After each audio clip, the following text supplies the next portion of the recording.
Ferry Irawan gigit jari, gagal raih cita-cita ingin jadi wakil rakyat seperti Vena Melinda.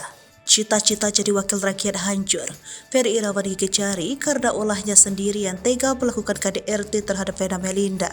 Rumah tangga yang sakinah, mawaddah warahmah tak bisa lagi dipertahankan Vena Melinda dan Ferry Irawan. Ferry Irawan kini harus mempertanggungjawabkan perbuatannya pada Vena Melinda. Selama ini, terlihat adem ayem banyak orang yang kaget dengan nasib rumah tangga Vena Melinda dan Ferry Irawan.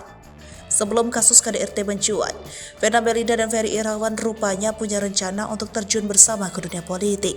Dulu, koar-koar mau jadi wakil rakyat. Cita-cita besar Ferry Irawan kandas. Dulu Vena Melinda selalu memotivasi sang suami agar selalu sehat, sehingga bisa berkiprah di dunia politik. Ia mengungkapkan bahwa selagi masih hidup, manusia wajib mencari rezeki. Oleh karena itu, Vena dan Ferry berencana untuk sama-sama masuk ke dunia politik. Sebelumnya, baru-baru ini beredar video Ferry Irawan bersimpuh. Beredar pula momen ketika suami Vena Melinda merengek memohon ampun.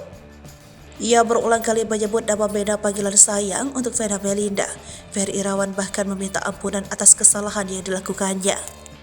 Dalam video tersebut, Ferry Irawan tak henti-hentinya merengek meminta maaf kepada Vena Melinda. Ia mencoba untuk meluluhkan hati Vena Melinda untuk bisa memaafkannya. Segala kalimat diutarakan Ferry Irawan untuk membuat Vena Melinda membuka hati kembali. Ferry Irawan bahkan mengungkapkan bakal mencoba membahagiakan Vena Melinda. Tak hanya itu, Ferry Irawan turut menyebut nama anak-anak Vena Melinda untuk meminta maaf.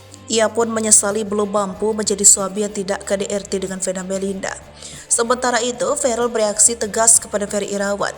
Perlakuan KDRT yang dilakukan Ferry membuat luka mendalam bagi Ferrell Bramasta dan Vena Melinda. Lantas, sebagai anak tertua, Ferrell Bramasta berusaha melindungi Vena Melinda dari bujuk rayu Ferry Irawan. Sakit hati yang diterima Ferrell membuat dia bersikeras menghempas Ferry Irawan.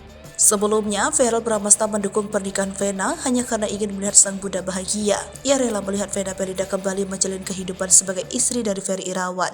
Namun, mimpi tersebut harus musnah karena kelakuan Ferry Irawan menyiksa Vena Melinda. Diketahui Ferry Irawan kerap bersikeras kepada Vena Melinda dalam waktu 3 bulan terakhir.